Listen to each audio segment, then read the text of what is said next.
चाचा शिवपाल के फैसले पर लगाई भतीजे अखिलेश यादव ने मुहर, चल दी ऐसी चाल, सत्ता पक्ष भी हो गया हैरान। आखिर अखिलेश यादव ने ऐसा क्या कर दिया कि बीजेपी नेताओं में मची खलबली, हिल गए लखनऊ में बैठे महाबली। जो लोग सवाल उठाते थे कि अखिलेश शिवपाल की बात नहीं मानते हैं, उनके फैसलों को नजरअंदाज कर देते हैं, उनको ऐसा जवाब इस बार अखिलेश ने दिया है जिसने सियासी गलियारों में हलचल पैदा कर दी है। बीजेपी अभी प्लानिंग में थी कि अखिलेश ने मऊ की घोसी सीट पर पत्ते भी खोल दिए हैं और चाचा शिवपाल के फैसले पर भी मुहर लगा दी है, जिसने समाजवादियों का जोश हाई कर दिया है। चर्चाएं तो ये भी है कि इस बार चाचा शिवपाल की चाल और भतीजे अखिलेश की मुहर ने घोसी की सियासत में ऐसा तूफान खड़ा कर दिया है जिसकी गर्मी अब सीधे लखनऊ के पावर कॉरिडोर तक महसूस की जा रही है। घोसी उपचुनाव का ऐलान भले ही अभी बाकी हो, लेकिन समाजवादी खेमे ने जिस तरीके से मैदान में अपनी सबसे मजबूत चाल चली है, उसने राजनीतिक पंडितों को चौंका दिया है। दरअसल मऊ के घोसी की राजनीति कभी भी शांत नहीं रही, लेकिन इस बार उपचुनाव में जो समीकरण बन रहे हैं वो सपा के लिए उम्मीद से कई अधिक मजबूत दिखाई दे रहे हैं। शिवपाल यादव ने अचानक सुजीत सिंह का नाम बतौर उम्मीदवार घोषित करके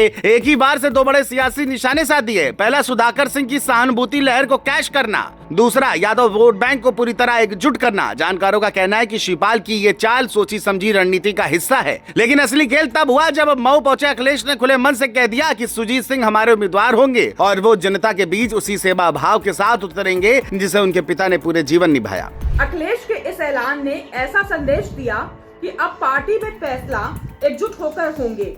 इससे जमीन पर कार्यकर्ताओं का मनोबल बढ़ा है। पिछले कुछ महीनों से बीजेपी ये मानकर चल रही थी कि सपा अंदरूनी मतभेदों में उलझी है, लेकिन घोसी ने तस्वीर बदल दी। शिवपाल और अखिलेश की जुगलबंदी ने बता दिया कि यादव परिवार का हर एक कदम अब रणनीतिक और एक सुर में उठेगा। इसी एकजुटता ने बीजेपी खेमे की बेचैनी बढ़ा दी है। घोसी में सुधाकर सिंह की विरासत मजबूत थी और उनका बेटा सुजीत युवा चेहरे के रूप में जनता के बीच तेजी से लोकप्रिय हो रहा है। ये वो समीकरण है जिससे बीजेपी पहले ही परेशान रही है। दूसरी तरफ अखिलेश ने इस मंच से सियासत में नया हमलावर रुख दिखाया। उन्होंने साफ कहा कि सुधाकर सिंह जमीन से जुड़े नेता थे और जिस तरह उन्होंने जनता की सेवा की, अब सुजीत उसी सेवा को आगे बढ़ाएंगे। साथ ही अखिलेश ने यह भी कहा कि मतदाता अपना वोट कटने से बचाए। अब बात करें बीजेपी की, तो घोसी में विपक्ष की इस तैयारी ने उसकी मुश्किलें बढ़ा दी हैं। 2023 में जब दारा सिंह चौहान को बीजेपी ने उम्मीदवार बनाया था, तब उन्हें सुधाकर सिंह ने बुरी तरह पछाड़ दिया। बीजेपी के पास अब कौन सा चेहरा उतारा जाए, इस पर बैठकें जारी है, लेकिन फैसला नहीं हो पा रहा है। बीजेपी अभी तारीखों के ऐलान का इंतजार कर रही है, लेकिन सपा की तेजी देखते हुए बीजेपी के अंदर चिंता साफ दिखने लगी है। घोसी सीट पर ब्राह्मण, यादव, दलित और पिछड़ा वर्ग का जबरदस्त समीकरण है और सुजीत सिंह इस पूरे वोट बैंक को साधने की क्षमता रखते हैं। ऐसे में बीजेपी के रणनीतिकार चुपचाप माहौल को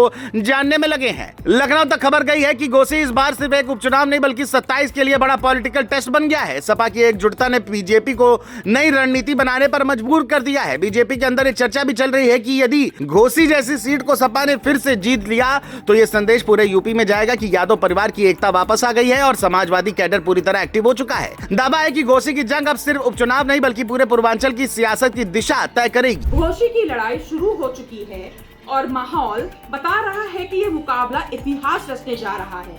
अब आगे क्या होता है ये देखने वाली बात होगी।